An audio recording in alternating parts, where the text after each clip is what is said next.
চোখের আড়াল হও, কাছে কি বা দূরে রও, মনে রেখো আমিও ছিলাম। এরপর অন্তরা গাচ্ছি আমি। 16টি বছর পার হয়েছে, বুঝিনি কখনো আগে। আমি ভাবছি আচ্ছা গানটা এরকম লাগছে কেন, মানে মিলছে না মনে হচ্ছে।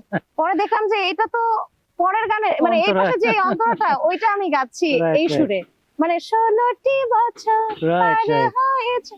তো এইরকম আমার গুবলেট হয়ে যায় অনেক সময়, মজার অনেক কিছুই ঘটে। মানে যে গানটা প্রতিদিনই একবার গুনগুন করে গাই সেটা আমি লিরিক্স না দেখে গাইতে পারি না, এটা মনে হয় যে ভুলে যাব, এরকম মনে হয়। আসলেই তাই, এটা এক একটা মানুষের আসলে থাকে না যে কনফিডেন্সের অভাব, আসলে যে মনে হয় ভুলে যাব আমি, এরকম মনে হয়। লুইপা, একটা বিষয়, একটা সিরিয়াস ইস্যু বলতে কি, এই বিষয়টা আমি তোমার কাছ থেকে জানতে চাই যে সাধারণ মানুষ মনে করে যে শিল্পীদের শুধু ঘর ভাঙে, এটা কিন্তু সবারই হচ্ছে। আমরা হয়তো বা মিডিয়ার মানুষ বলে মিডিয়ার বিষয়টা ফলো হয় বেশি, আসলেই কি তাই? ওই যে আমরা মিডিয়ার মানুষ বলেই মানুষ বেশি জানতে পারে, দেখতে পারে, কিন্তু ঘরে ঘরে যে কত কিছু হচ্ছে এই খবর তো আসলে কেউ রাখে না। বা যারা ভালো আছে তাদেরটা কিন্তু অত ফোকাস হচ্ছে না, শুধু যারা মানে খারাপ বিষয়টাই কিন্তু আমাদের মাথায় বা আমাদের চোখের সামনে বেশি আগে চলে আসে। সেটা এআই এর জন্য হচ্ছে নাকি সত্যি সত্যি আমরা চাইছি বলেই হচ্ছে। এআই তো আসলে ওইটাই ফলো করে যেটা আমরা চাই। তো আমরা যদি অনেক সময় দেখা যায় না যে আমরা মোবাইলের দিকে তাকিয়ে, মোবাইলে কিন্তু একটা ফ্রন্ট ক্যামেরাতে কিন্তু একটা এআই কাজ করে। তো আমরা মোবাইলের দিকে তাকিয়ে যদি বলি যে আমার শীতের কাপড় কিনতে হবে, তখন কিন্তু সাথে সাথেই ওই শীতের কাপড়ের অনেক অ্যাডভার্টাইজমেন্ট চলে আসে।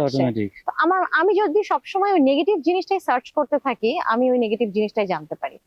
সেই রকমই শিল্পীদেরকে তো আসলে মানুষ ফলো করে এবং ভালো জিনিস দিয়ে মানুষ ইন্সপায়ার হয়। খারাপ জিনিসগুলো জেনে মানুষ সেটা নিয়ে গসিপ করে বা সেটা নিয়ে ইস দুঃখ করে, যেটাই হোক না সেটাই করে। তো খারাপ জিনিসগুলো বেশি জানতে পারে আর মানুষ ভাবে যে মিডিয়ার মানুষদের সংসার টেকে না।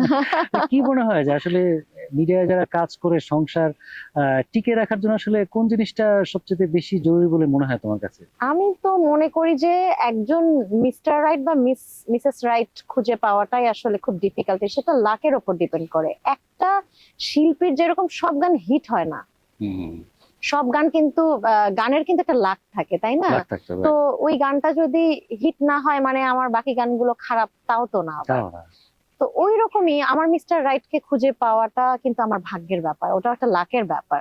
তো যখন খুঁজে পাই আমরা বা দুজনই যখন একটা অপরিচিত মানুষের সাথে যখন ঘর করতে গিয়ে দুজনই কোঅপারেটিভ হয়, ছাড় দিয়ে একসাথে সংসার করে একটা সুন্দর ফ্যামিলি হয়, তখন কিন্তু বিষয়টা সুন্দর হয়। তো আমার মনে হয় যে ভালো দিকগুলো সেটা সেলিব্রিটি কেন, যে কোনো একটা সাধারণ মানুষের জীবনেও ফলো করলে ভালোই হবে সব সময়।